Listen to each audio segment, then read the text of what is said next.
What's up, guys? My name is Walker Watson. We got Mason Colt behind the camera, and this is B.E.A.T, Break Everything Austin, Texas, where we cover artists, creatives, and everything quintessentially Austin to paint the picture of what this town is today. And tonight, we're at Hotel Vegas, a local live music venue deep in the heart of East 6th, serving up heavy metal music, grunge music, and punk music live for the past 10 years. And we're following Hunch, a local post-grunge band that's looking to differentiate itself in the local Austin music scene. We're gonna figure out what makes them tick, why they do what they do, what their inspiration is. We're gonna go follow them now, so stay tuned. Yeah, okay, should we do origin story? Bart and I met online, I guess sort of technically. Grinder.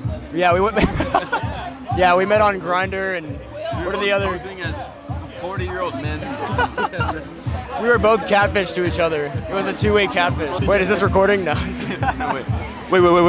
No, but my aunt and uncle live in town, and they found a flyer that he made at Epoch. It was posted at Epoch, and I was still living in Ohio, and they sent it to me, and I sent him a text. I was like, hey man, I'm thinking about moving to Austin. You got any demos? And he sent me all the demos, and then as soon as I moved here, we hit it off. I had just gotten dumped, and then we jammed, and then afterwards I was literally the night before. It was funny. Just on your mind. Right out of one relationship straight into another. Now we're married. I was the replacement manifestation. Happily married 20 years.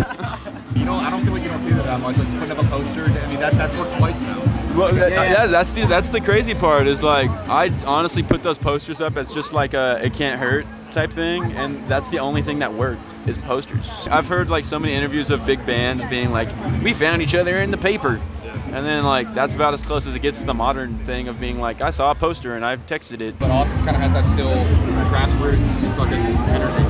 I feel like enough people are like a lot of people are looking for posters or ads on Facebook or whatever, Instagram. Like, I feel like people are seeking it out. Austin too, all like the musicians here, and I mean honest, no offense to him. It's such an incestuous city for band members. I'm in 4 bands and at one point was in 5. I keep it buttoned up. Yeah, we're very different. I'm more conservative. I not in terms of voting, but in terms of one-man band, or one band type of man. I mean, I have a polyamorous band relationship. I have to divide my time up many ways. Sometimes I go and see them play. I cuck myself musically. It's a one-sided open relationship. Posters are nice, so I actually went to like New Braunfels this one time to jam with this guy that like somehow found a poster. And it was like cabin in the woods type thing where I like went down a back road, up a little driveway, into this like covered forest area, came across a double wide, jammed in his garage, and it was like kind of a freaky scene. And I was like, damn, no one knows I'm here. But like that's the lengths you go whenever you try and do this, I guess. It's like possible murder. I'm not even kidding. That was like flashing through my brain, walking in and seeing like a nipple belt on the wall or like a skin face lamp.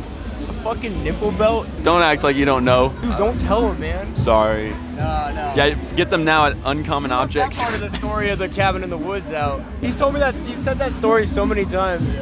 Never mentioned it. No, yeah, I was expecting to see one.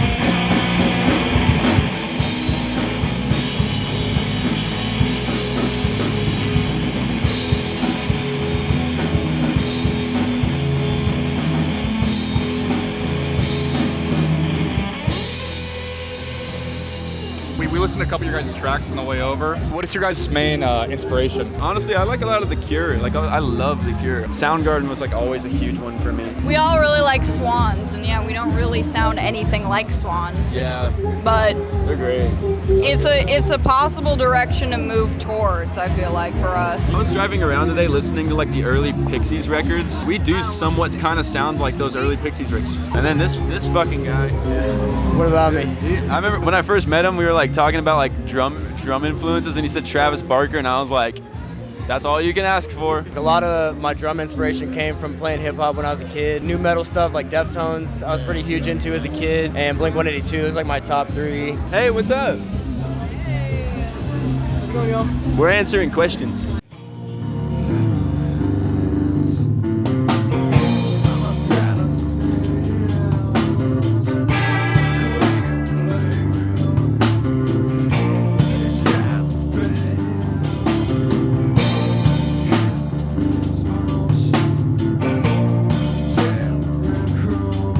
Do you guys see yourself kind of moving in a direction away from like kind of harder grunge into like a different genre, or what do you guys? What's the aspiration there? I would say in a way, yes, kind of like how Turnstile did. but still keep the roots, not let it get too, you know, mainstream or whatever. I think if the message is there, it doesn't really matter. It just depends if you like the music you're making. I think if it's a conscious effort to like make things palatable, that's always just seems like you're sacrificing authenticity of the song. To me, the genius of music is when you can really simplify things as bare as you can go without taking away what makes it sound unique. If you can get a point across with fewer notes, that's more genius than using all 12 just because you can. You know, it's less is more.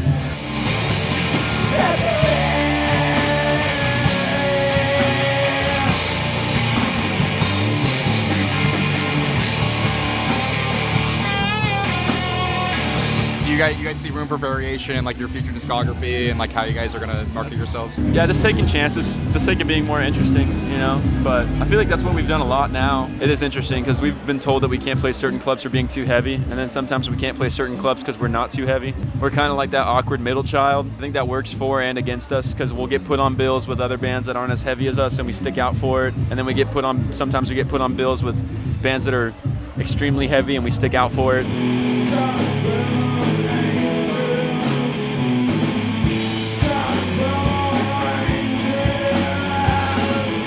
What's the aspiration with the band? Like just like musically, individually, also like as a band together? Where do you guys want to be in the next like 5-10 years? At the end of the day, I think it's just expression for me, and I do have aspirations, and I think we all share aspirations where this is one of those things where if you can make it your life's work and pay the bills and just live comfortably off of music, that's amazing, but I think the sky's the limit. I plan on working as hard as I can to make it. The universe will allow you to or it won't, but I think there's definitely room for us to be in on it. I just like to have a good time and express myself and make good art. I find grunge so interesting because it's like a flash of the pan in the 90s, right? Punk's been around longer, like metal's been around longer, right? Yeah. Like in Soundgarden, Pearl Jam, like they're still heavily influential. You know, it's harder to find people that are committing to that subgenre in and of itself, you know? We get called Nirvana a lot, and it's funny because I don't really listen to that much Nirvana, so it's like I went to vocal lessons to try and not sound like how I do, and the lady was like, at a certain point you're just kind of fucked, and I was like, that's fair, like, you know, you can try and be a songbird, but you sound how you sound. It's fine though. I mean, I think they're a good band, so it's like if we sound like them, that's cool. Because I always had dreams of being the like screamer, like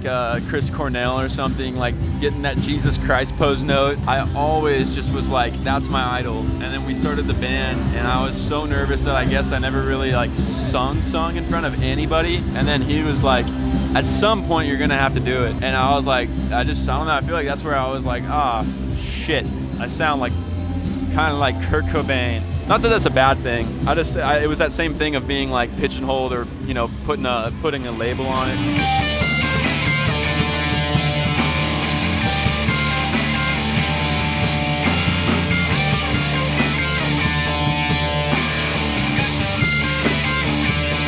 With grunge music especially, like so many of these guys have OD. There's a heavy association with like this kind of like harder drug abuse, you know, and also just like abusing yourself for like your craft and kind of like losing yourself in your music.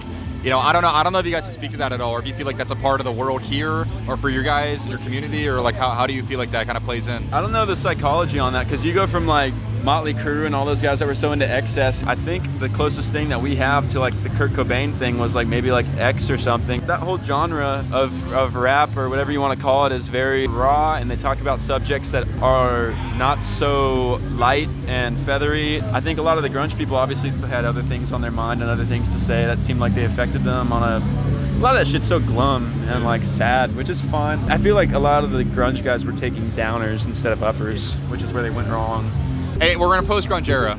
Where do you guys see grunge fitting in like the future of music as a genre? Do you see it having like a significant place? I feel like with a lot of the polished music these days and stuff like that, I feel like raw, uncut music it's gonna be like a novelty, like flip phones, you know, or like people want physical media again, like CDs and vinyls and stuff like that. People are, you know, it's always been a thing, but I think it's finding its way back into some sort of mainstream culture. So I feel like, you know, whatever you're gonna call grunge music is gonna be that same thing for music, where it's like, I want the raw, unfiltered.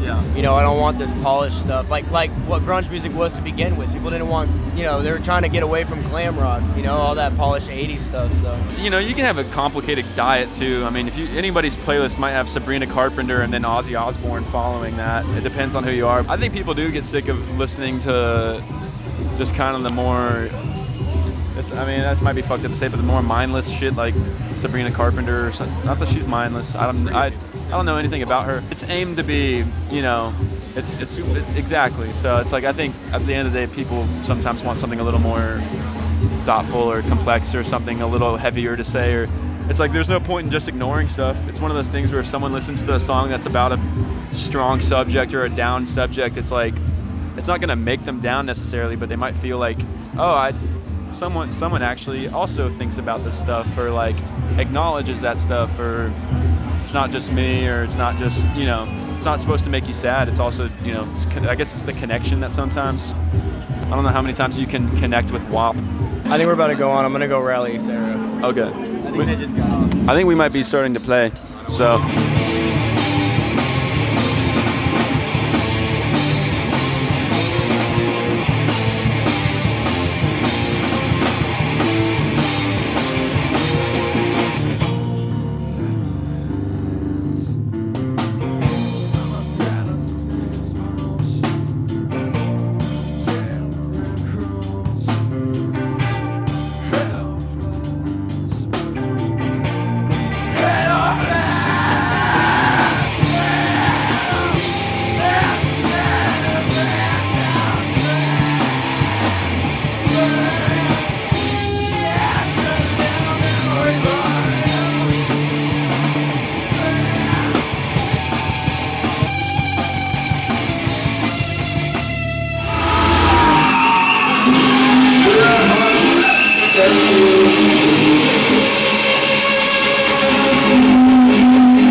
Just finished up that shoot. We have now been invited to tear down dilapidated house party, where they're tearing down the house the next day, hand by hand, brick by brick, with crowbars and shit. I've heard through the grapevine there might be some gimp suits. Fucking awesome!